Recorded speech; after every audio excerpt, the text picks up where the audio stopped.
Is English spelling really that bad? Yes, absolutely, without a doubt. English is the only language on the planet to have organized spelling competitions. In every other language, there's no point, it's too easy. No other language has stuff like record and record, or lead and read, but led and read.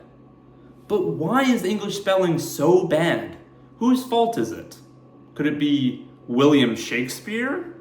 He was always inventing new words and giving crazy spellings for others. Sometimes he would even spell the same word different ways on the same page. Heck, he didn't even know how to spell his own name. He would spell it a different way every time he wrote it. But this isn't actually his fault. He just lived in a time where English was super flexible and spellings weren't yet standardized. Still, you can't deny Shakespeare had a ton of influence. The words he chose to use and the ways he chose to spell them had a massive influence on how we use English today. He coined words like eyeball, bedroom, and swagger, but he also gave us all of these different spellings of peacock. If it wasn't Shakespeare, then maybe the person responsible for the mess that is English spelling was whichever ancient Egyptian first chose to write this hieroglyph. This led to one of the weirdest letters in all of English, the Q. Hi kitty. Alright, we're back. You see, this hieroglyph went on to become one of the weirdest letters in the entire English language, the Q. Why does the Q always have a U after it? And why do Q, K, and C all make the same sound? Well, just like the Q, K and C both have roots in Egyptian hieroglyphics. This led into the Phoenician alphabet, where they became the letters Kop, Kap, and Gimel, and all three made different sounds.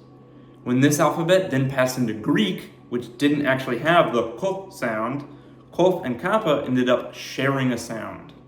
Because the K of Kof was further back in the mouth than the K of Kappa, despite them being pronounced the same in Greek, Kappa was associated with front vowels, while Kof was used for back vowels, including what one day became the U. This is actually why it's still used with the U today. Greek eventually got rid of Kof, since it was redundant for them, but not before they passed it on to the Etruscans. The Etruscans didn't have the G sound that gamma stood for in Greek, so they just made it make the K sound like everything else. This then passed into Latin, which is then why languages like English have 3 different letters that make the same sound today. Of course, not every language had to go all Greek with it and assign Kof to only be in front of upsilon. Take Arabic, for example. They got their letter Kaf from the same hieroglyph, but they gave it its own sound, different from the letter Kaf. This allowed both letters to just kind of be free to do whatever, which is why a lot of the words with Q with no U in English are typically loanwords from Arabic, like Qaid, Qadi, and Qibla. But why does QU make a Q sound? Shouldn't we use a W instead? And why is it called a W if it looks more like 2 V's? Well, W is actually a fairly new letter to the alphabet, as is V. They both come from this hieroglyph, which then became the Proto-Sinaitic Wow, which then became the Phoenician Wow, which then became the Greek Upsilon, and then the Latin U, though it was written like a modern V. In fact, if you look at old-timey Latin stuff today, you will still see U written like this. It made 2 sounds in Latin, V and U, but Germanic languages needed a new sound, W, even though the Latin U already made a W sound after a Q. Instead of doing that, or using the perfectly fine win, they slapped 2 U's together and called it a day. Eventually, these 2 letters fused into a single double U. Now that we figured out why C, K, and Q all make the same sound, we need to take a look at one more thing that makes the exact same sound, the CK digraph. If C and K already make the K sound on their own, why did we feel the need to use both of them? What if I told you it's related to one of the other biggest mysteries in English spelling? That being, why does a silent E at the end of a word make the vowel before it long? Both of these questions can be answered by open syllable lengthening. You see, there are 2 kinds of syllables, closed syllables that end in a consonant, and open syllables that end in a vowel. And because of open syllable lengthening, English likes to pronounce closed syllables with a short vowel and open syllables with a long vowel. For example, lat is a closed syllable, and thus it's pronounced with a short vowel. But late comes from later, and because the E was pronounced, that makes lay an open syllable, and thus it's pronounced with a long vowel, despite the E no longer being pronounced today. But what about CK? And why is it always with short vowels? Well, we can see the answer to this by looking at a word like lack. Similarly to late, it used to be written with an E. But you couldn't write it like this, or else then the A would be a long vowel. Unsurprisingly, this went on to become the modern word lake. To make the vowel short, like in lack, they added a second K to close off the syllable. This is something we still do today, like we double the L in bailing to make bawling, or we double the N in pined to make pinned. Eventually, words like lack lost the E at the end, and the first K was turned into a C. My theory for this is that they wanted to make some kind of use out of having multiple letters that have the same sound. Just like the silent E at the end of late, if you see a silent letter in English, you can usually assume it used to be pronounced. Take the K in knife, knee, and night, or the GH in light, night, or night. These used to be pronounced Licht, nicht, and knicht. You can even see this in English's Germanic siblings, like the German nicht. Even the T in soften and listen used to be pronounced, as well as the L in should and would. Though fun fact, the L in could was actually added later to make it match with should and would. It didn't used to have one. Other times, a silent letter exists in a word because it comes from a language where it was pronounced, but English phonotactics just doesn't allow it. You can't start an English word with ps or ts like you can in Greek or Japanese. So psychology and tsunami became psychology and tsunami. Or a silent letter can get put into a word to show where the word comes from. For example, debt didn't always have a B, and receipt didn't always have a P, but they were added to reflect the fact that there were those letters in the Latin words they come from. The same goes for isle, which gained a silent S to reflect its origins from the Latin insula. And its silent S actually spread to its homophone of isle, as well as its etymologically unrelated synonym of island. Now, let's take a look at a different part of English spelling, the part that was ruined by thousands of people living in southern England between the 1400s and the 1600s, as this was the time of the Great Vowel Shift, where everyone started changing how they pronounced words, specifically by moving vowel sounds further up in the mouth. So, bat became bet, bet became bait, bait became beat, and beat became bite, as well as boat becoming boat, boat becoming boot, and boot becoming bout. This was generally a pretty systematic change, despite occurring over hundreds of years. Nevertheless, not all words were affected the same. This led to words like beat and bait, which didn't rhyme before, now suddenly sounding exactly the same. The reverse occurred too. Now words like bear and near, which used to sound the same, don't rhyme at all. It isn't totally known why this change occurred.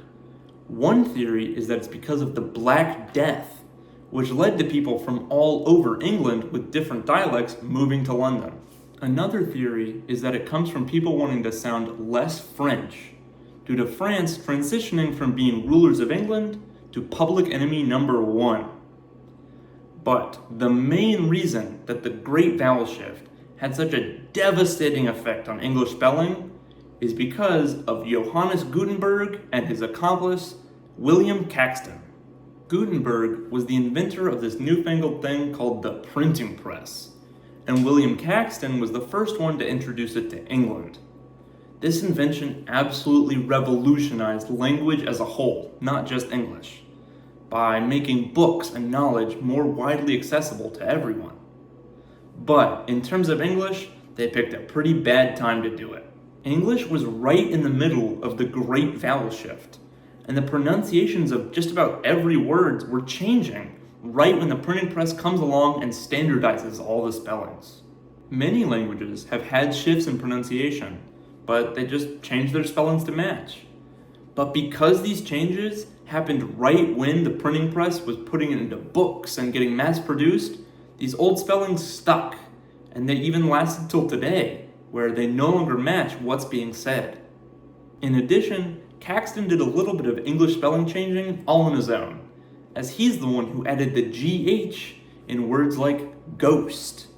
He was influenced in part by the Flemish spelling, as well as plenty of other digraphs with H like WH, SH, CH, TH, PH. He did this with a bunch of other words too, but it really only caught on with ghost, because the main book he was printing was the Bible. And when people saw the Bible say the Holy Ghost with an H, they were like, well, the Bible can't be wrong, so they ended up spelling it like that too. But why does English have so many digraphs in the first place? Why use two letters to represent one sound? And why do almost all of them involve the H? Well, let's start with the fact that these are not the only digraphs using H. There are also ZH, BH, and DH, though these are really only used in loan words. The ZH represents the zh sound, and the BH and the DH have an H representing aspiration. As for WH, it was actually inspired by the other digraphs. You see, words like why, what, and where used to be why, whet, and where. But the H and the W got flipped around to match the other digraphs as pronunciations change. So I guess that silly transatlantic accent actually got a couple things right. As for sh, the sound didn't exist in Latin, and thus didn't exist in the Latin alphabet. When people started using the Latin alphabet to write English, they used SC in Old English to represent this sound, which then became SCH in Middle English, and then SH in Modern English. CH comes from attempting to use the Latin alphabet to represent the Greek letter chi, which is still written with a CH today, despite its sound changing from k into ch in most other words in English. This one always felt weird to me. The sound ch doesn't have anything to do with the letter C. If anything, it's T followed by the sh sound. It's properly represented in the International Phonetic Alphabet, as well as Basque, where if you remember, the X letter makes the sh sound. English does sometimes acknowledge this by occasionally spelling it TCH. But then this just makes it even worse, because now you've got two different groups of letters making the exact same sound. Classic English. TH was quite unnecessary, since English already had two different letters to represent the th sound, Ev and Thorn, that I've already talked about quite a bit on this channel. When our boy Johnny Gutenberg made the printing press, his German and Latin speaking self didn't feel like including these runes. So people had to improvise, initially using a Y, hence the prevalence of ye instead of thee, and then eventually using the Latin digraph TH, which they had adopted to represent the Greek letter theta. Probably the most confusing digraph in all of English is PH. Why do we have this if we already have the letter F? Well, we get a major hint if we take a look at which words use this digraph. They're all from Greek. This is because the Greek letter phi didn't always make a f sound. It used to make an aspirated p. Latin didn't have a letter for this, so instead they put an H after a P to represent the aspiration. Eventually, the sound changed, but the spelling didn't, leaving English with multiple ways to write f. 3, actually, if you include the GH in words like rough. One person who sought to get rid of this pesky PHF dilemma was Noah Webster. Have you ever wondered why Americans and Brits spell words differently? why one writes color and sulfur, and the other writes couleur and sulfur. The blame for that goes to Noah Webster. Yeah, like from the dictionary. You see, Noah Webster saw the absolute mess that was English spelling and decided to reform it. And because he was the guy writing the dictionary, his choice in spellings had a lot of impact, in the United States at least. He saw the unnecessary U's in color, labor, and flavor, and got rid of them.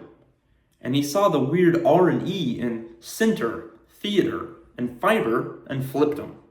He also saw the unnecessary A's and O's in eon, cesium, esophagus, and estrogen, and scrapped those too, as well as the unnecessary UEs in analog, catalog, and dialogue, and the silent E in aging and likable.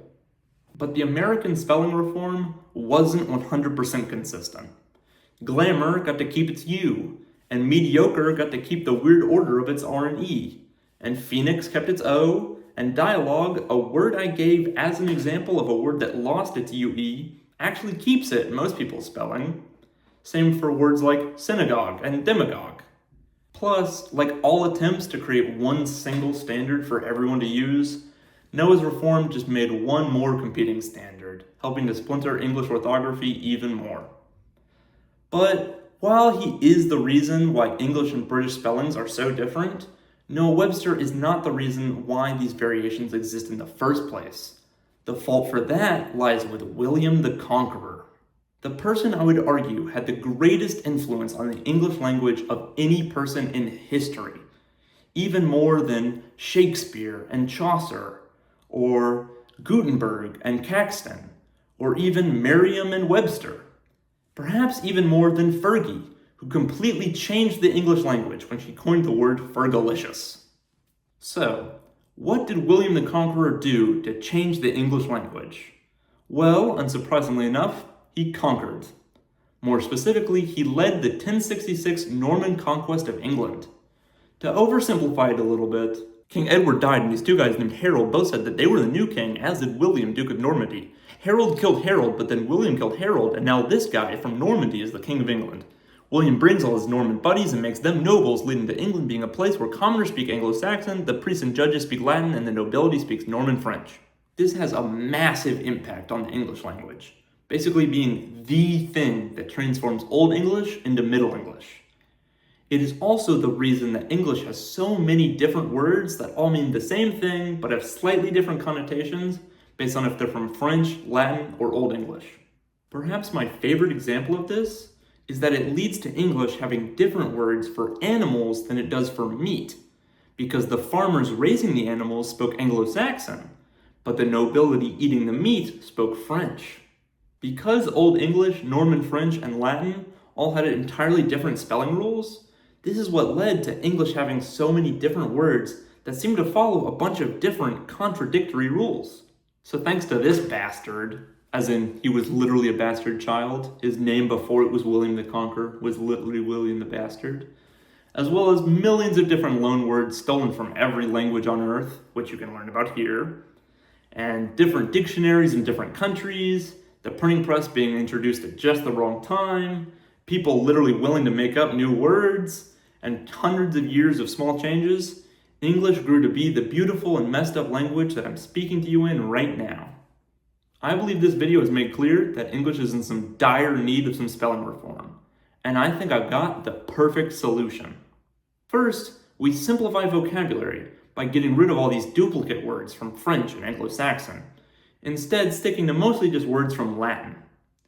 Then we get rid of K and W since they're confusing and redundant, but they can stay in loan words like waffle. No more double letters either, unless two of them actually makes a different sound than just one. And no more silent letters, especially vowels at the end of words. The only exception will be H, which will always be silent. Wait, I think I just made Spanish.